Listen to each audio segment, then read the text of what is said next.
Welcome to a place where hearts unwind, infinite threads that gently bind, love and compassion in every line. Together we rise through space and time. Welcome back to Infinite Threads. I'm your host, Bob, and this is episode 106.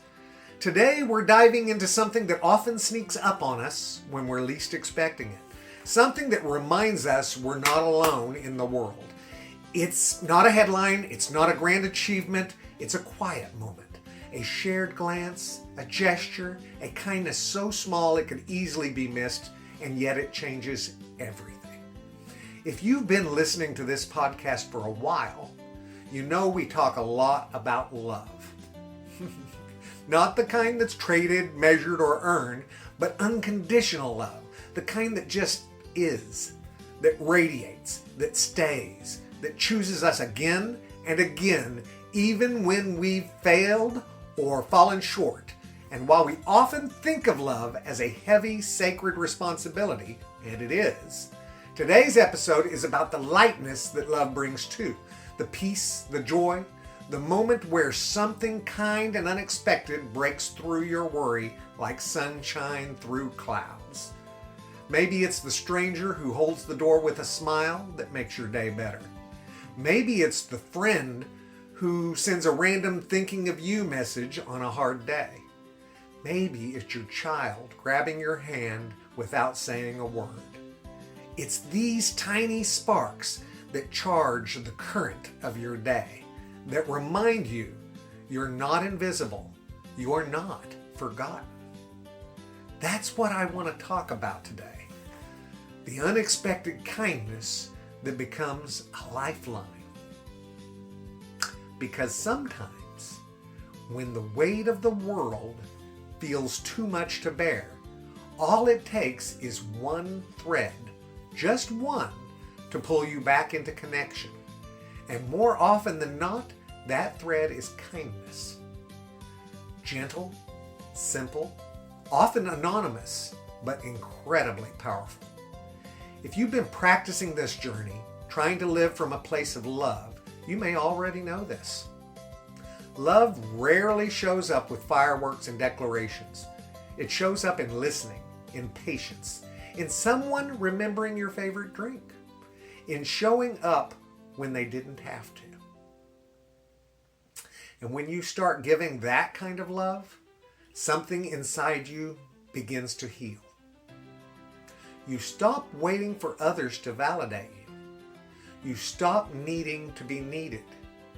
You start feeling whole, not because someone else said so, but because you're living in alignment with what's most true in you.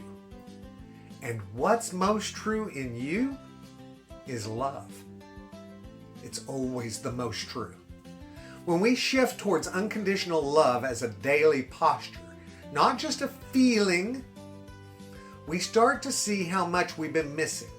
We stop glossing over people. We start noticing, appreciating, and even the ordinary starts to feel holy. We often chase peace like it's something we'll finally arrive at when the chaos dies down.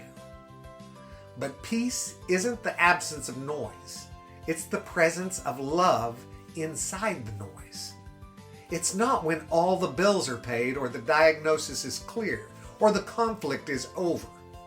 Peace is found in choosing love even while those things remain unresolved.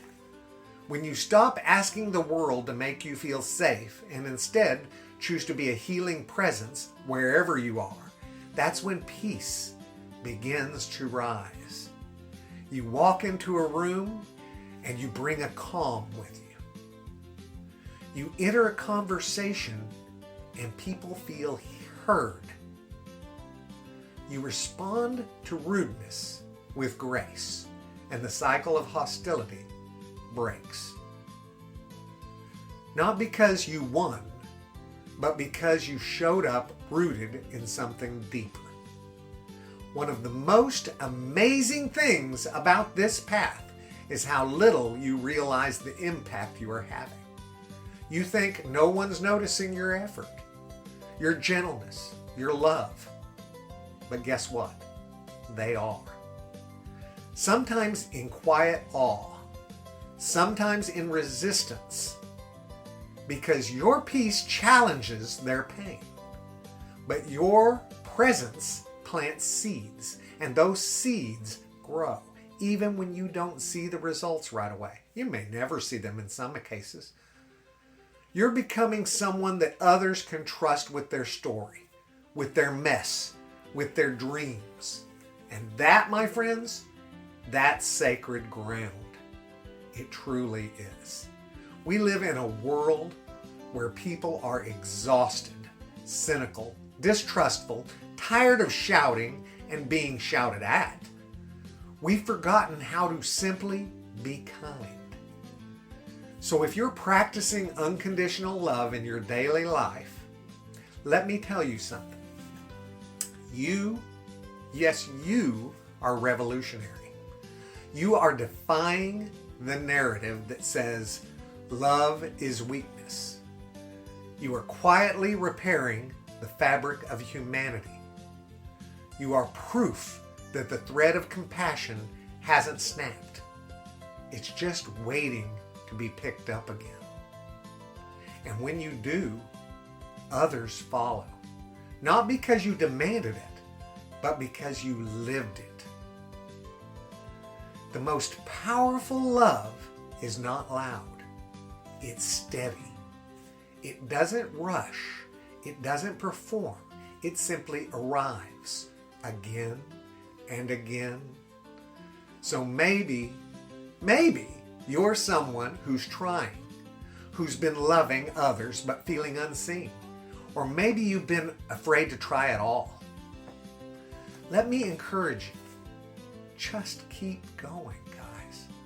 That moment of peace that you've been aching for, it may not come all at once, but it's already on its way, riding on the back of the kindness that you're willing to give. Unconditional love isn't just the goal, it's the path. And when you walk it long enough, you find that the journey itself becomes home. Thank you, guys. Thank you for walking this thread with me today. If this episode lifted your heart even a little, please share it. Share it with someone who needs a little light this week.